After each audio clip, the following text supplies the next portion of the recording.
I'm Steph Hodge with BoardGameGeek here with Daryl Jones of Splattered Ink Games, and we're looking at Alwaysgreen Garden. And so tell me a little bit about this game. So the Alwaysgreen Garden was actually a game inspired by my daughter. We've been working on games in the family now for the last couple years, and I wanted to give her a chance to share one of her ideas. And she said, I want some magical animals in a garden and harvesting. And I'm like, okay, that sounds kind of like worker placement or resource management. That sounds awesome. And we even have these little forest creatures here.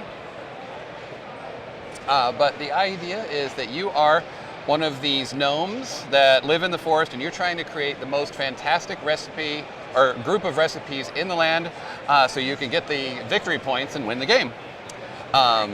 On the surface, it's got a really simple mechanic. You're going to roll the dice, and whatever comes up on these dice is what's going to grow on your turn. Okay. It's nature, so it's unpredictable. You'll move your guy over, pick up the resource, and start collecting in your basket to work towards these recipes. Every player will start with 3 recipes, 1 kind of menu card, which is your goal over in-game bonus points, plus some extra cards like honey, because you can play honey on top of your rolls or something like that. So there's a lot of fun with these different combinations. Where the game really shines, though, is with the magical gardeners. They have 2 very important roles. Their first role is that they have to approve the recipes. Oh yeah, so, of course. If you are working on your wild strawberries, one of the intro or smaller recipes in the game, hold it like that, you have to take your dauber, your meeple, over to Clover to get that approved. Each of the gardeners has the same ability for approving recipes, but they all have a unique ability that you can use to help you during the game. Oh, okay. For example, Clover will grow 2 additional ingredients, being the master gardener. Lily, the squirrel, being a mischievous little squirrel, will harvest 1 ingredient from a neighboring square. Ruthie, the matriarch, will get new recipe cards for you as you're playing the game. And Ursula, the owl, being nocturnal, will steal 1 ingredient from an opponent, plus get you more action cards. Sounds good. Yeah, so it's a lot of fun. The idea there is when you do that, you're going to, maybe I came here to harvest some of these strawberries, but if there's a grain here that I really needed, I can call Lily over and grab the strawberries, and I can also get this grain. Oh, so now I'm picking up multiple resources on one turn. You're moving around the different... Right. Yes, guys, and so critters. the animals, whenever you use their power, they come to you because they're eager to help. But whenever you're submitting a recipe, because you want to impress them, you have to go to them. I see. So one of the themes of the game, mechanically overall, is that each turn, the actions of a player will create a slightly different scenario for the turn of the next player. Interesting, okay. Yeah, so it's a lot of fun. It has a very nice crescendo.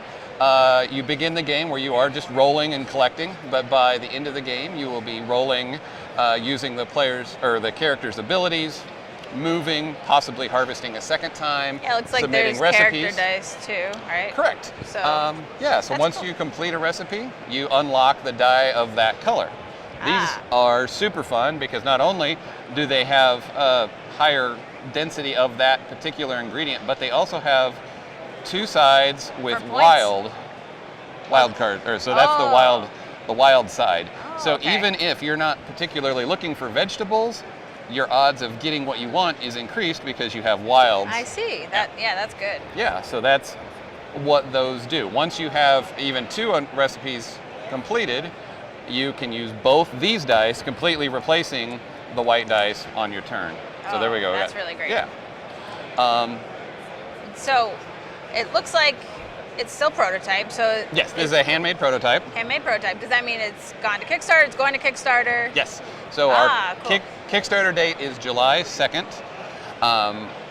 We so far have got a lot of social media presence, so hopefully you guys can find us if you're looking for it, but we can sign up for notifications on the splatteredink.com website. Perfect. But it's a little game with kind of a big impact.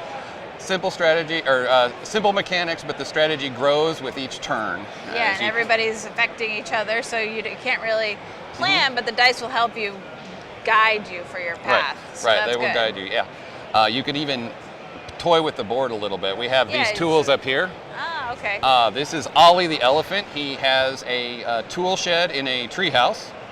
He uses chipmunks to help him along, but mechanically what that means is there are wood squares also on the garden. Oh, so if okay. you collect a wood along with whatever else you're collecting at one time per turn, at any time during your turn, you can turn in one wood to do one of these special The cool abilities. powers up there. Okay. Yeah. So imagine you really needed to get to Clover, but there's already 2 characters on this tile and you can't move your guy over here.